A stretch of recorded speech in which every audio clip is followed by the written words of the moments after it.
And please welcome to the stage from AC/DC, Craig Van Batenburg.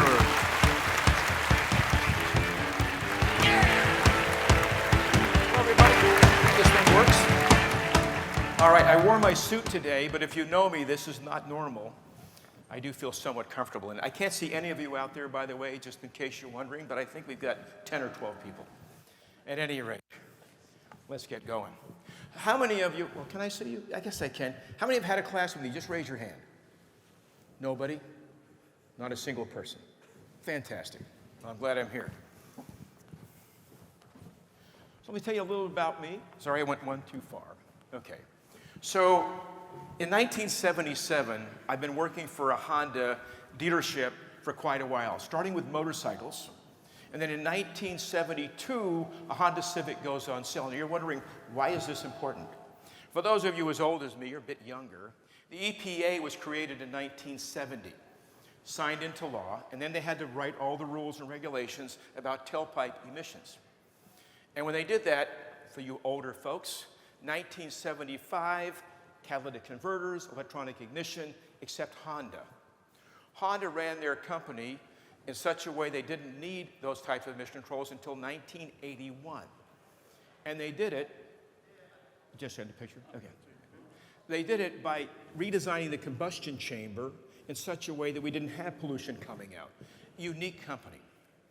So in high school in 1969, the year I graduated, I'm working at a Honda motorcycle shop, and rather than go to college, I don't think there was even automotive training that I knew of, I went into racing motorcycles, fixing Hondas, grew my hair long, got a beard, and bought a Volkswagen bus. Figure it out. I'm from Utah originally, by the way, which is why I don't park my car by Harvard Yard. You probably can understand me. So I grew up in Ogden, Utah, a very different culture. Moved to Worcester, Massachusetts at 12. Had to do with my parents not getting along, a little divorce there. And I needed a career. I'm living in the projects, single mom, 6 kids, and I get a job at a motorcycle shop when I'm a junior, when I'm 16 or 17 years old. Joe Bolger, my boss, a great boss, no longer with us, said, Craig, if you can fix these Honda motorcycles, this is 1968, and get a toolbox, you can go anywhere in the world, be employed the rest of your life, and never worry about a day out of work. I'm 73. He's right. So my entire life has been Honda. Why is that important? Because Honda came out with the first hybrid in 1999. You could buy it. It was a Honda Insight, ugly little stupid car, aluminum, weird 2-passenger thing. But because I was also an emission train technician, as you can see, for 9 years, I started a second business, which is where AC/DC came from. Automotive Career Development Center was an emissions training facility across the street from my repair shop that did Hondas. So if you add that all up, getting involved with the environment, learning a little bit about Hondas, racing motorcycles, then it dawned on me that we've got a problem at the tailpipe. And all along from 1975 to now, the tailpipes have get cleaner and cleaner and cleaner. For those of you with a technical background, you'll get this, but even if not, I think you'll understand. It's basic chemistry. If there was carbon monoxide in this building at 3%, we'd be dead. It's poison. And that's what used to come out of tailpipes before we had emission controls. But rather than have carbon monoxide, CO, we added one more oxygen molecule and had CO2. CO2 is what you're breathing. There's a small fraction of CO2 in the air. You're breathing oxygen, 21%, 78% nitrogen, and a little bit of other things, and that 1% left over. So as we created this emission control devices from 1975 to now, we didn't have any more CO. Gasoline cars today are incredibly clean. Hydrocarbons, unburned fuel, almost at 0. Carbon monoxide is 0. And this is where the first 9 seconds of starting your car. Within 9 seconds, everything's running clean. Then we had this nitrates of oxide, which is why we started AC/DC, the emissions training company. Because in Massachusetts, your car went on a dynamometer. We drove it on an artificial roadway. And we measured that as well. And that's why we had to do some training, because we started that program back in '99 for every car in Massachusetts. And the technicians needed training to know how to analyze, that gas, and how do we clean it up? The long story is we've changed all the pollution to CO2. CO2 is the reason why we have electric cars. Now, in 1999, I order a Honda Insight. I buy it in the year 2000. So if you go back to when I first started teaching this, we're close to 24 years. It's been a while. But here's today. That's me. The motorcycle is a Zero, made in California, zero emissions. It's really fast. It's really fun. I still ride motorcycles in my advanced years. And there's a Tesla which is in the parking garage. In fact, this hotel doesn't have a charger, so I have to leave and charge my car up. We need to get the hotel a charger. So this is where we are today. In 2004, if you're following all this, I shut down my automotive repair shop, which did quite well, and took the training center and turned it into an EV, at that point, hybrid training center, and then added electric cars about 12 years ago as they came online. So when I get invited to come down here, it's because of an article I wrote for Motor Tire Dealers. You probably read that magazine. It's for managers of tire shops. And they've had me employed for a couple of years, I think, to just write articles specifically about EVs. A copy of that article is at our booth if you want to stop by and grab it. So the article was read by one of the gentlemen that works here, works for this company. And he called me on the phone almost immediately. He said, "Craig, that's a good article. Have you heard of us?" I actually hadn't. And he said, "Can you get down to Atlantic City?" I said, "I don't travel very much anymore. We're so busy at the training center that getting down there would probably be really difficult." But then I mentioned to my wife Atlantic City. Well, my wife happens to love Atlantic City. Here we are. Deb's with me. So if you want to read that article, but what it was about was, do you really want to get into EV and hybrid service? This is what it was about, and you can read that for yourself. So this presentation is actually based on that article. I think it was 6 months or 9 months ago or so. Now, I'm assuming most of you do not work on EVs. That's my assumption. And I imagine some of you work on hybrids, but you've been doing it for a long time. Because the shops, I've noticed, we've been training now for 24 years. 20 years of that specifically in only hybrids and EVs. The early adopters that buy the hybrids, there's also early adopters as shops. So we've had shops coming in for a class called Up Your Voltage, which used to be 4 days, now it's 2 weeks long with a weekend off, that want to be ahead of the curve. They know no one's working on hybrids. I just talked to a gentleman here from Toledo just a moment ago in the audience. And I said, anybody advertising? He doesn't think so. And he says, when should I do it? I said, well, I think you should do it soon. Because if someone else comes in and starts a hybrid EV repair shop, and you haven't, they'll be the go-to person. But you've got to decide for yourself if you want to do it and when is a good idea to do it. If you work on hybrids and you know that, working on EVs is easy. There's only 3 things I need to teach you. You have to buy some more equipment and you're there. Because most of the components in a Prius are the same components in a Tesla. They seem different, they have the same function. So let's talk about cost versus benefit. If you have no equipment whatsoever, you've got a tire store, but you do pretty much full service on cars and light trucks. What do I want to do? How much will it be? And that's what I'm going to talk about right now. So there'll be a few slides that are rather basic. If you want to work on, I'll back up. If you want to work and make money, you should work on hybrids. That's where the money is. They're out of warranty. They've been here for 20 plus years. And there's a lot of money to be made working on Priuses, a Ford C-Max, a Chevy Volt, all these things. They're out there, they're old, they're out of warranty, and they need work. So there's money to be made. Plug-in hybrids came out roughly in 2011. I said a Chevy Volt. People call it a hybrid. Some people call it a plug-in hybrid. Some people call it an EV with range extenders. We have 3 of these cars in our fleet, at any rate. So the money is in hybrids, but the future is in EVs, according to me. Now you need to train your technicians. What's that going to cost? Napa's here, good company, they do training. I think there's 3 or 4 companies here that offer hybrid training.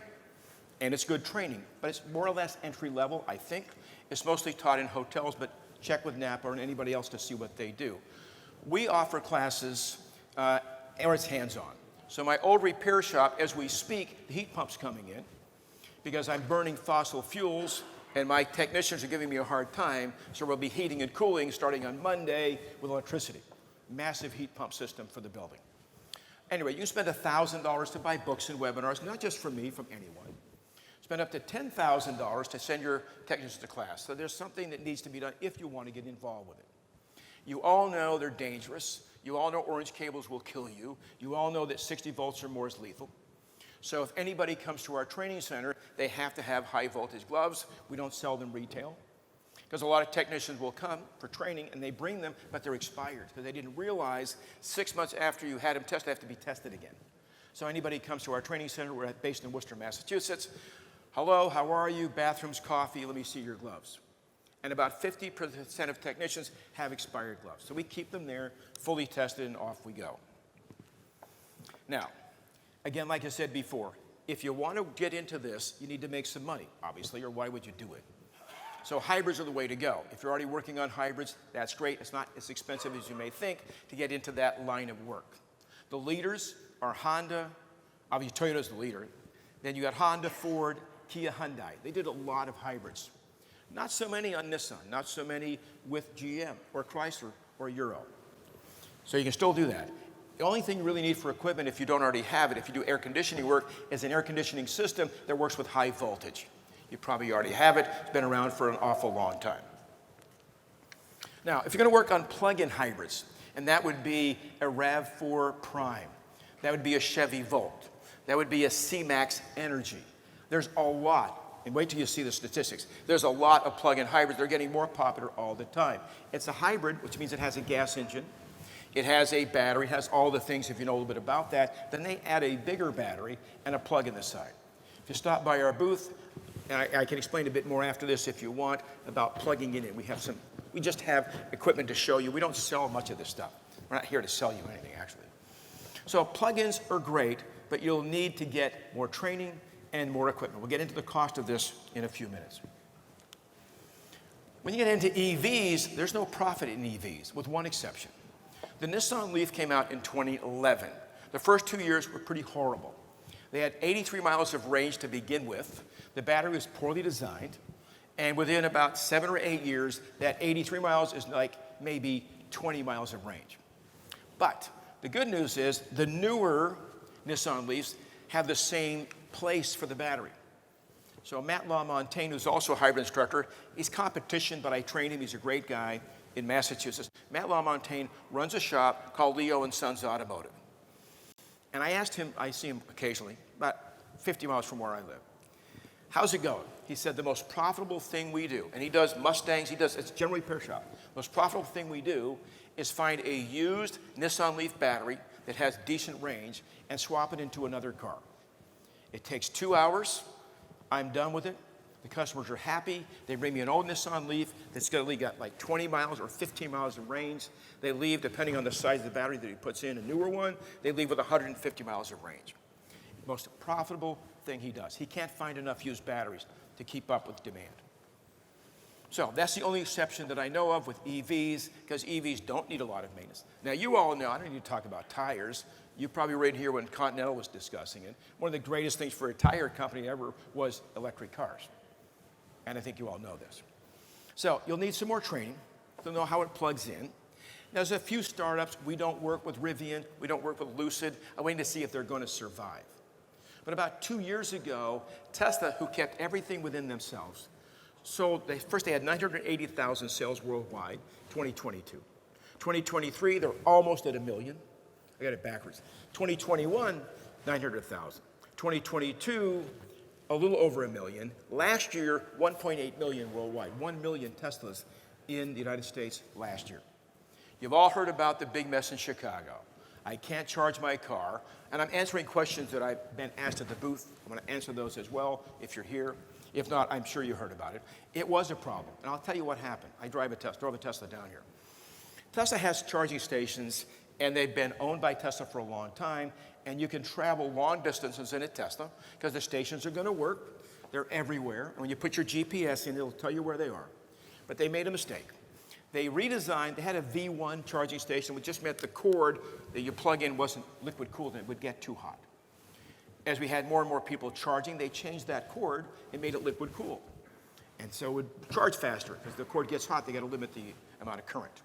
Then they went to V3 very recently, and they didn't understand what would happen when it's 15 to 20 degrees below zero.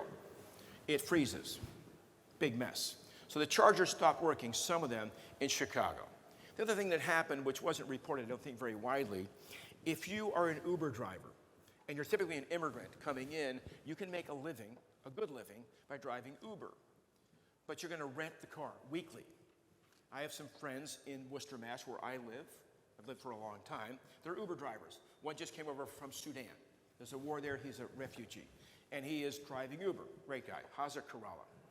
So Haza pays $4 a week to rent a Prius V from a guy in Boston. But he makes $1,500 if he drives all the time. So what happened in Chicago is somebody bought about 300 or 400 Model 3 rear drive 2017 and 18 because they're dirt cheap. They're $15,000 for an old one, and put them in the Uber drivers' hands. And the only place they had to charge were the charging stations.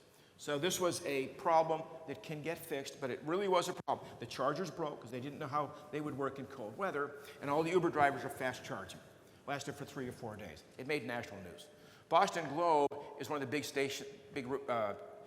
newspapers out of Boston, and they interview me all the time. And I think if you Google that, you can find that. So yes, it's a problem, and yes, it happened, and I think it'll get fixed. I hope it does. So there's definitely issues with electric cars, because I've got a lot of people at my booth, for good reason, asking me all the questions about why these will never work. My feeling is pretty simple. When technology needs to get improved, it does. We ended up going to the moon in 1969, unless you believe in conspiracy theories. I hope you don't. I think we actually got there. And 10 years earlier, we didn't know how. We just said, let's do it. And technology solved that problem, nothing else. Okay, so if you're going to do hybrids, you can make up your mind, I'm going to do hybrids, but I don't want to get involved with a high voltage system. And now if you're ASE certified, as of about 9 months ago, you can get tested for $45, a level 1 test from ASE, Automotive Servicing Excellence, that says, I know where the danger is and I won't touch it. So you're certified what they call level 1, which means I won't get hurt because I know what to do, but I'm not going to touch the system. So that's safety training. You don't need it. You're not going to work on high voltage systems. So you need to know where the lift points are, where you're going to put the lift. That's some education. PPE, safety equipment. You probably want to have gloves anyway because you're going to get near the stuff just to feel a little safer. Learn how to safe it down. It's a procedure to get the high voltage system to shut down and make sure it won't turn on. And then you need to get a little bit of equipment if you want to double check everything, and that's $2,000 to $5,000 tops. So it's not a lot of money if you want to get hybrids to come in, but stay away from the hybrid system, but able to do other oil changes, exhausts, brakes, all the things you would do on conventional cars. That's a starting point. If you go a bit further and you want to get level 2 certified by ASE for $50, I think it is, this is going to be a lot of work to get that certification. What it means is this: I can work on hybrid cars, I know how to fix them. I'm going to work on high voltage things, I'm just not going to touch the battery. I'm not going to take the battery apart. I can swap the battery in and out with my high voltage gloves on, but I'm not going to take the cover off. To taking the cover off would be level 3, which we don't have a certification for yet, and that's a whole nother world of training. So if you want to go to that level where I'm going to work on hybrid cars, I'm not talking about plugs, just hybrids, but there's many different types. First of all, pick which ones you want to work on. Don't try to work on all of them. I'm a specialist. I did Honda for 26 years. I've always been a specialist. Pick whatever dealership you have in your area that's not very good, that has hybrids, you want to work on that car. If the dealership does a lousy job, they'll be looking for an alternative. And obviously Toyota should be on your list. Pick the few you want to work on. Learn about them. Get the training. Get the scan tools you need. You don't need a lot of equipment, but you do need to have enhanced scan tools. Make sure your technicians can work with oscilloscopes. That's required today. It's not that difficult. It's just a voltmeter with a clock and a big screen. It's kind of fun, actually. And when you get there, you can start marketing for hybrid service, and people start coming in. Is this a good thing? I don't know. I don't think I'd want to turn away a customer at any shop if I could fix their car and make a profit. Why would I want to turn it away? And if you get into that, you're probably looking at $15,000 to $25,000, and I'm including 1 week, not at my class, although we do a class called Up Your Voltage, and the price sheets are on our website, but I'll give you a number I don't mind telling you. Our classes are $5,000 a week. What does that include? Books, pre-training, hotel, meals, transportation, everything except getting to Worcester, Massachusetts. So it's all inclusive. If you don't have gloves, we're going to throw another $220 on top of that for your gloves. And that classes are scheduled all the time. We're busy. So you're going to get the person trained. Don't train anybody on anything you're not planning on marketing for. I'll say it again. If you want to train your technicians into hybrids, have your marketing campaign ready. You'll see some pictures coming up. Get ready to service them, and then send your technician to work, to us, to somebody. Because when they come back to work, they have to start working on these, or they'll forget everything we just taught them, or anybody taught them. At the very end, I'll list all the training options. I think it's the last slide. So again, you don't want to train your technicians until the cars are already coming in your bays, or you're wasting your money.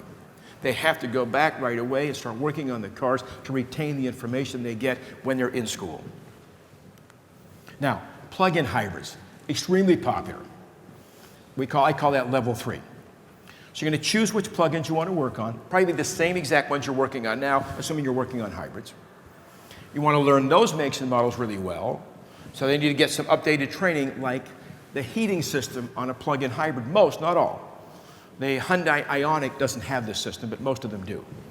So there's a little kettle, a little box, if you want, a little container of antifreeze. And that antifreeze has high voltage cables going to it. When you turn the heat on, it heats up the antifreeze in that little kettle. And then that goes to the heater core under the dash. That's different. Plus, you're plugging it in and unplugging it. That's a totally new ball game. And the batteries are the high voltage batteries are a little bit different as well. So they need to know those 3 things. And then they're all set for the plug-in part. But you need to spend some more money because you'll need to get a charging station at your shop. And I'll get into that with more detail. Now, if you get into electric vehicles, obviously the most popular one is Tesla.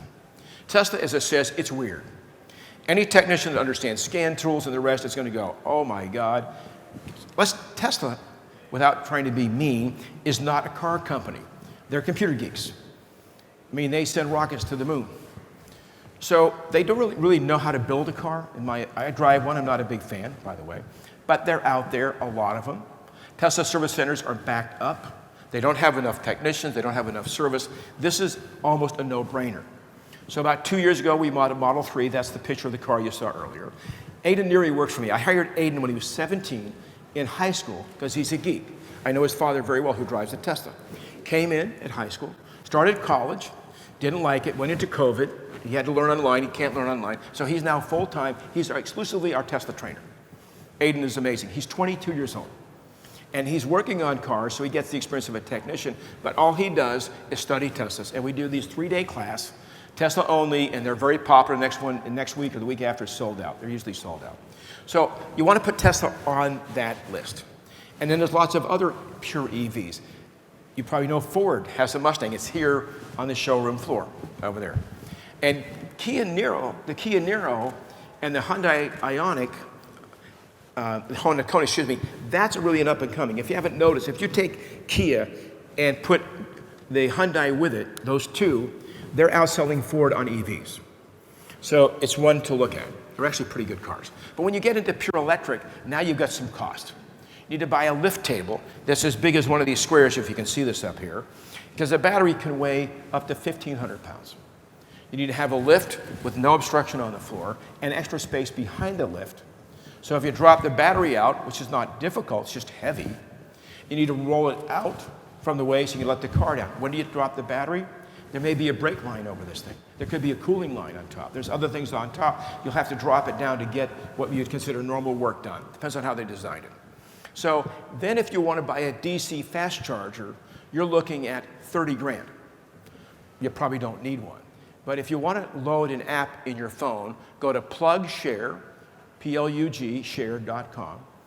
Go to your app store, load that into your phone. Because most of you, they're in a rural area, and I've talked to a lot of you at the booth, at dinner last night, and the pool party. There's no EVs around here. Well, how do you know? Maybe you didn't notice it. EVs look like normal cars. My wife loves our little Kia Niro. No one knows it's an EV because Kia Niro is a hybrid as well, same car. But if you go to PlugShare and then you put in your address and you hit a little button, it'll show you all the charging stations where they are. You'd be amazed at how many stations they are. So, but DC fast charging is a whole other world. We'll get into that in a few minutes. But you could put in at least what I call level 1 and level 2 chargers. They're not expensive. Let's talk about charging stations. So this is an old picture. I found this actually on the internet. Way back, this is 2012. So that's 12 years ago. There was a Model S just came out, the Tesla. There was a Chevy Volt, and there was a Nero. We have all these cars at our shop, all three of those, and many more, because I kind of like them. And as the owner, I get to drive the things I like. But more importantly, this is, in my opinion, this is the future we're going to. So, charging stations. EVSE stands for Electric Vehicle Supply Equipment. No one calls it that. They call it a charger. But really what you have is a very expensive extension cord. I've got AC power in my hand, and it's raining outside, and I'm walking over to plug in my car, and there's a big puddle. Well, you don't want to die. So this equipment that we have has no power in it at all, just 12 volts. And the car has 5 volts. And when you plug these together, the 12 volt talks to the 5 volt, and they say, are you a car? Yes, I'm an EV. Are you a charger? No, I'm a fence post. Well, if you are what you say you are, then we'll charge. And then the power goes through the cable, and it charges up the car. You can't get it out unless you push your little button. There's a little lockout button. You push the button, it turns everything off instantly. They did this so you're not going to get electrocuted when you're plugging your car in and it's raining outside or in a snowstorm.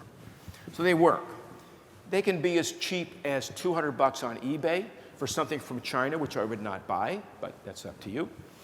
And they can be as expensive as $2,000 for a level 2, which means $240 if you want to get a nice one that's weatherproof outside. But if you're going to be working on cars with plugs, speaking as an owner of EVs, when your car comes in for service, it's just going to get 4 tires in alignment and wiper blades, but it's a plug-in. If you want to make your customer happy, you want to plug the car in. Now, I just finished an article this morning for Motor Tire Dealer, and it's called Coffee. I think they're going to change the title. But it's basically to charge somebody's car for a couple of hours at your shop is the same price as giving them a cup of coffee. Hope you like the article. It's one I like writing articles that I find interesting. And I really love working for this magazine. So at any rate, so when you think about what you give away, a tire gauge, a cup of coffee, that's the same cost as plugging their car in for a couple of hours. They come in, they're just getting something else. They had 16 miles of range on a plug-in a hybrid, and they leave with 30 miles of range, and they're, wow, that was nice of you. Think about that, because it's not that much money. Now, DC fast chargers go directly into the car.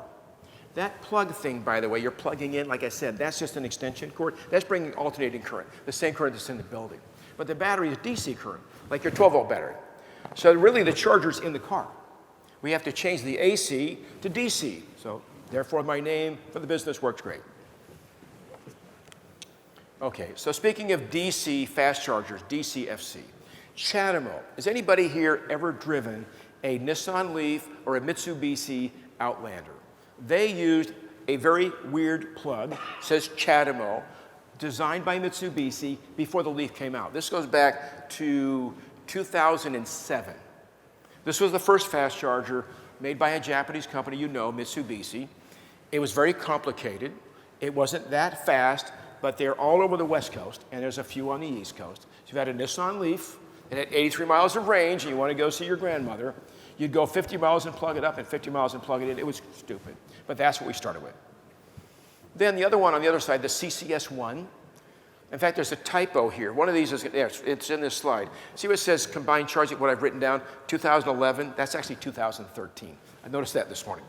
So in 2013, this charger comes up, CCS. It's competition to Chatamo. And this is much faster, it's smaller, it works great. But in the middle is Tesla. Now, Tesla started their fast chargers in 2012. And we talked about Chicago and all the big mess they're having, that's true. But CCS, which is only on Teslas, NACS, North American, the Tesla one in the middle, that one is only on Teslas for now. If you've been studying this, you know GM goes to the Tesla charger port on their cars next year. So within the next 2 years, almost everybody in North America is going to stop using CCS, stop using Chatamo, and go directly to the center one. Why are they doing this? That one can give you a charge. This, I'm not making this up. If your battery is about 70 degrees Fahrenheit and you plug it in and the battery has enough cooling system to keep the temperature low, I can put 200 miles of range in the car in 18 minutes. Now, I drove down here from Worcester, Massachusetts. I had my Tesla maybe 30% charged. I was so busy Monday trying to get out. I came down early. So I went into Connecticut. I found a fast charger, a Tesla one. I plugged it in.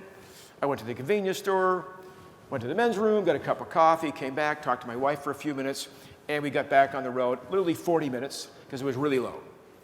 I thought I'd get all the way to Atlantic City, but I'm driving at night. Monday night was cold. I got the heat on. I'm going 75 miles an hour. And the car's going, you can't get to Atlantic City if you're going to drive this fast in this cold weather with the heat up. So the computer's pretty smart. It says, okay, I found a charging station for you, about 40 miles away from Atlantic City. I pull in one more time, and I charge up the car at a Wawa. If you follow me on Facebook, I had to do this. I'm not a big Facebook person, but while I'm sitting there with my Tesla, 3 or 4 internal combustion engine cars parked in the Tesla spots. Now, that's a no-no. So I'm a nice guy, but I just got out. I saw this lady parked there, the big Lincoln, and I said, do you know this is Tesla parking? Yes, I know, but there's no other parts. There's no other places to park. So I posted something. This is funny. I posted something that I was on my way to Atlantic City, and I showed a picture of these cars. I didn't know I had a customer down the street, literally 2 miles away. And they posted back, Craig, you're going to Atlantic City, stop over. So yesterday I went to visit a customer of mine who said a technician I didn't even know was in this town. Something about social media, by the way. I think I'll just make this comment. At my age, I'm not a social media person. So for 15 years, I hired a woman in Canada, starting in 2010, to do my Facebook. And her husband was an EV tech. So, but now I'm actually doing it myself, because I went to a seminar that was so good. And this woman, Agnes Perez, who's one of our trainers in Puerto Rico, but she has her own business. She gave a seminar in English about you need to be on social media. And I love her so much, and she's so smart. She's like 35 years old, I think. So she convinced me I have to actually get on it. But I noticed one thing right away, nothing controversial. Even that post about charging people in New Jersey not respecting chargers, it drew a little bit of ire, so I got to cool it a little bit. But anyway, so you need to get a charger. You really do. And if you want to attract business, and you do want to attract business, you want to put the charger where they can see it. Now, do you want to charge for it? Do you want to not charge for it? I think that might be the next slide. Let's see. That isn't. We'll back up to that one in a minute. I'll back up so I don't forget. So if you want to charge them money to charge their car, there's chargers that will do that. You'll pay more. They'll swipe their credit card. But if you go to PlugShare and you load that app, you'll find out that half of these chargers are free. Level 2. They're free at restaurants. They're free at hotels. Why? To attract business. Someone who drives an electric car, their demographics are good. They have money, and they want to spend it. So if you have a charger, and it's visible, and you advertise free charging your electric car while you're at Joe's tire store, you will get customers that will buy tires. Now, I've been at the trade show booth. I've listened to so many stories. Most of them are quite interesting. I'm getting the sense that people only want to buy cheap tires. I like to think that's not true, but it seems like that's been the circulating of conversation mostly at my booth, but they never want to buy good tires. They want the cheapest tire, and they wonder why their range is less. I don't sell tires. I don't know if that's true or not. At any rate, moving on here. So this is amazing.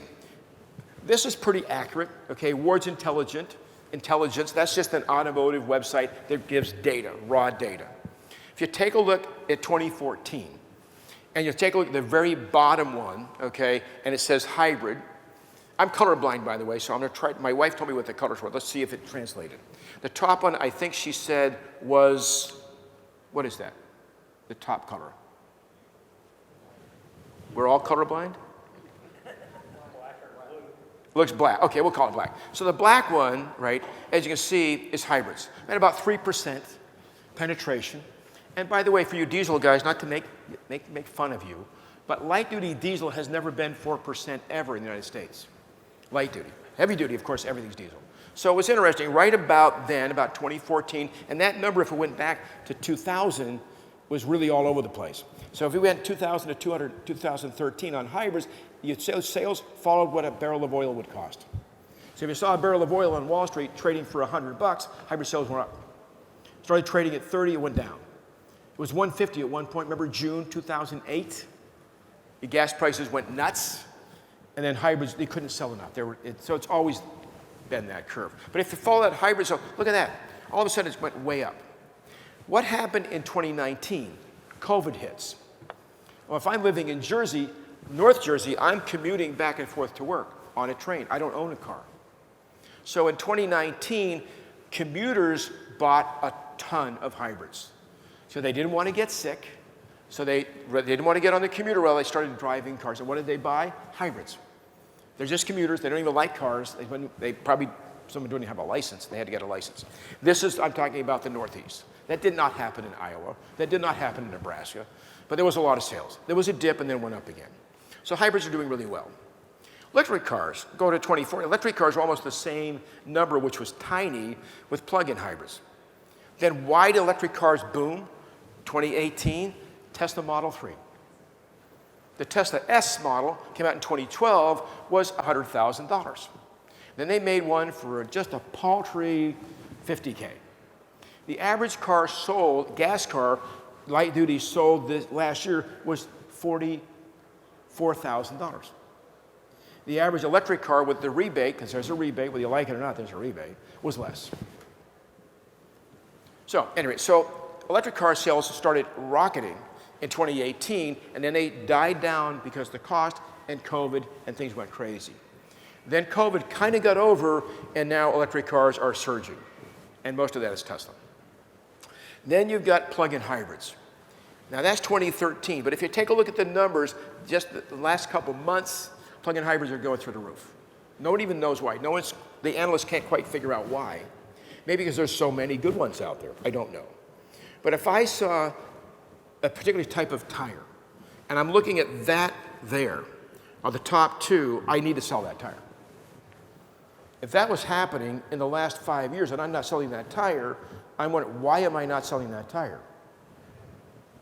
Now, you've all heard that EV growths are slowing. If you read the numbers, they're not what it appears to be. So in 2022, EV growth was 78%. And the rest of the market was flat or maybe up 6%.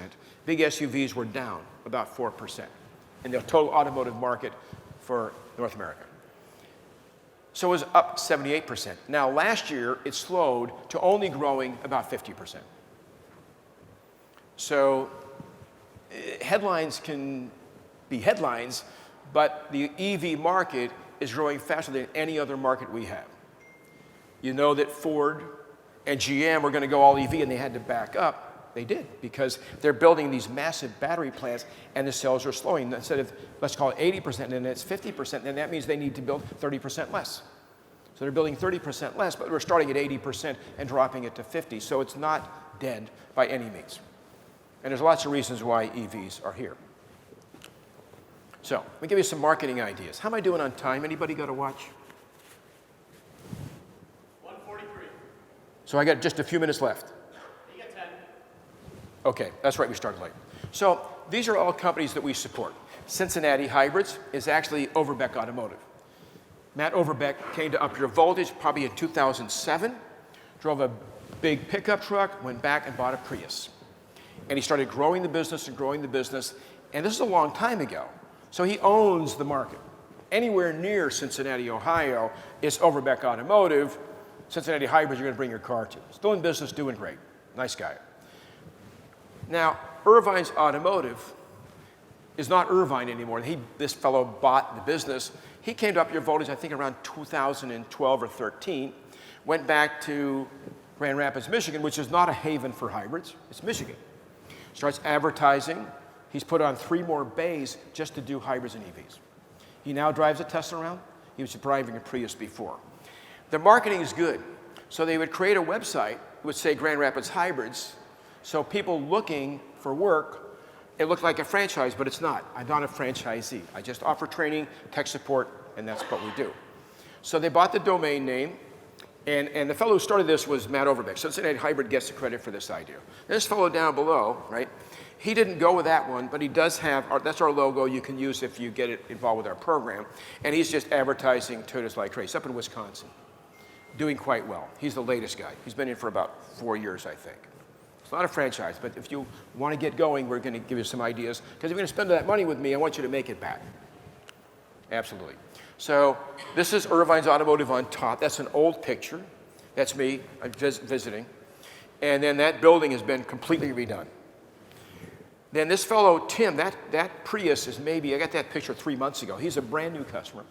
Went completely nuts. I think he might be in Maryland, I think. Went down, got a fairly new Prius, wrapped it up, and he's going crazy with his marketing. Because I tell everybody, before you sign a technician up, I won't even take your money, get your marketing in place. Make sure you want to do it. And then, because if you're going to do it, you got to do it right. You just can't fiddle and diddle this thing. You got to get in there. I'm going to train these guys deep. This is a really deep class. And I always tell them, set them up your voltage for the first week, which is just hybrids, period. You make your money. And then go back and start analyzing your work. If you're making that 5,000 back within 6 months, which I think you should, and he's now got 6 months of experience on hybrids, send that technician, and there's female technicians too, send that technician back to Massachusetts for the second week, which is just pure EVs. There's no money in pure EVs, I've already mentioned that. But if you know how to do it, and no one else does, they'll bring it over. I mean, I say there's no money, there's not a big demand. The cars are relatively new, they're relatively good. They're going to sell a lot of tires, you know that. So these are just some marketing ideas. Buy it. An EMAV, by the way, is a name I made up. An EMAV is anything with an orange plug. So if you're counting, that would be a hybrid, plug-in hybrid, electric car with a range extender or a fuel cell. Anybody here from California or Oregon? Don't think so. I don't think they extend that far. So they have a lot of, and there's another rumor that between Washington, D.C. and Boston will be fuel cell stations. So we'll see. If that happens, we'll be teaching that. Okay, and we're heading toward the last slides. So if you want to train your technicians, you can also become YouTube certified. That's supposed to be funny. So you can go online, and there's a lot of training. I go to YouTube when I want to change the air filter, the cabin air filter in a car, because it's the fastest way of learning it. So you can do some free online training. Some is good, probably some is not very good. You can buy books or e-books from lots of people. Electude's a company we partner with in the Netherlands. Van Batenburg couldn't be more Dutch. So part of my career has included doing training for the Dutch for about 14 years, back and forth. They're coming here, I'm going there. Interesting online training that we work with them. And then we have our own stuff. There's live webinars everywhere. There's free stuff. I think Napa gives out tons of free training, if I'm not mistaken. You can schedule yourself for that. And a lot of that is really, really, really good. A fellow by the name of Dave Hobbs recently did an EV class for free. He knows me, I know him, I took it. I've been taking notes. We're always learning. There's classes at hotels like this. Technicians don't usually like them when they're at hotels because they don't have a car. They feel a bit better when they're working on a car. There's a lot of community colleges. I'll be up in Wisconsin in April doing 5 days of training for the state of Wisconsin Education Department so they can get all their community colleges that have automotive doing EV training. So I do a lot of that. That's a big part of our business. But you have to send your technician to college for 2 years. So that's maybe not a good option. There's dedicated training centers. I've already mentioned ours is one. I think there's others, but there isn't very many anymore. Then there's learning on the job, which is the best thing possible, for sure. But before they learn on the job, they need to get some training so they can get back and not get hurt and not cause trouble. But then the technicians that I've hired over the years at my Honda shop, they were really dedicated. They like to work. You know, you look for enthusiasm and some reason to do this, and they do it. And then also you want some tech support. And there's 3 or 4 companies, including ours, that do tech support. Okay, so we're at booth 28. My wife, Deb, is over there. I think I've got one more. So I don't really have time for Q&A. I don't think I do. This is supposed to be funny. So I'm going to leave you with a couple of thoughts. I hired Christopher Bray 5 months ago. He worked at a Ford dealership just over the border in Connecticut, because we're close to Connecticut. Been interviewing for a while. And of course, when you're interviewing an employee, there's only certain questions you can ask. He's been with us 5 months. And we have lunch. We have a lunchroom. And we cook lunch for everybody every day. We all eat together. That's on me. I'd rather have a good meal than go out somewhere. And there's 6 of us that are there, and then 2 part-timers. To give you some idea, small company. So I said to Chris recently, how come you left the Ford place? He said, Craig, I went to high school. He's 36. And when I got a degree in criminal justice history, and I went to work at a jail. I didn't like working in the jail, but I loved cars. Never worked on cars. So I went to UTI, or one of the big companies, and did about 12 months. He got hired by a Ford dealership. And he worked there for 14 years. And he loved it in the beginning. But toward the end, I won't mention which one, he was treated like a number. It was flat rate, never a thank you. This is a quote, to make us happy, they threw pizza at us. And after a while, he's married, no kids. After a while, I was complaining to my wife, I don't like this job anymore. They don't take care of me. They don't treat me very well. He's the lead guy. But he's super loyal. His wife is the one who found our job. She brought him to my training center and sat down. When I explained what I would do, and it was much more than he was getting in a different environment, he wasn't sure. He had to think it over. So I know there's a technician shortage, and I know it's really hard, and I don't know how you run your business. Hopefully you're in a 20 group where you're getting some help. But I can clearly tell you, after 46 years of our company, hiring technicians and firing and working on that, without them, you don't have a company. So if you read any of my articles or hear what I say, I'm very technician focused, because I feel like I'm a pretty good tech myself. And I'm not saying you're not doing the right thing, but if they're not happy, you got to stop doing what you're doing. You got to find some other way. They're younger. They're not from my generation or the generation below me, and they're different. So you need to learn, and they're not bad. They're just different. So you need to learn how to work with these young people, men and women. And if you stop by my booth, I want to point something out. I wrote a book during COVID. We had to shut down for 18 months. So we did a lot of webinars. I had a lot of money. We owned everything. So we kept everybody rolling along. It was painful. We got through it. And I wrote a book on EMEVs. It's a college level book. And toward the end, I had a little bit of pages left because I had a page count of 450 to put in a binder. So I sent an email out to every woman that ran a shop. Write me your story. There's a woman named Demony up in Vermont, up in Burlington, Vermont. She runs her shop called Girlington. Play on words, Burlington. She wrote a story about sexual harassment that would make you cry, what she had to go through. That's in there. So at the very end of the book, when it's all done, you're reading this college level textbook, there's a chapter that says, please, let's be a little nicer to each other. Please leave women alone. Get them in your service base. They're really smart. They're really good. They can do good things. And so I think we need to just, as an industry, raise the bar a little bit more, just a little bit, treat a little bit better. Maybe they don't look like you, maybe they don't act like you, but they're good people. We need everybody involved. Am I finished with my time? I would think I am. Okay, thank you very much. Booth, whatever it was, you can't miss it, 28. Thank you for your time, appreciate it.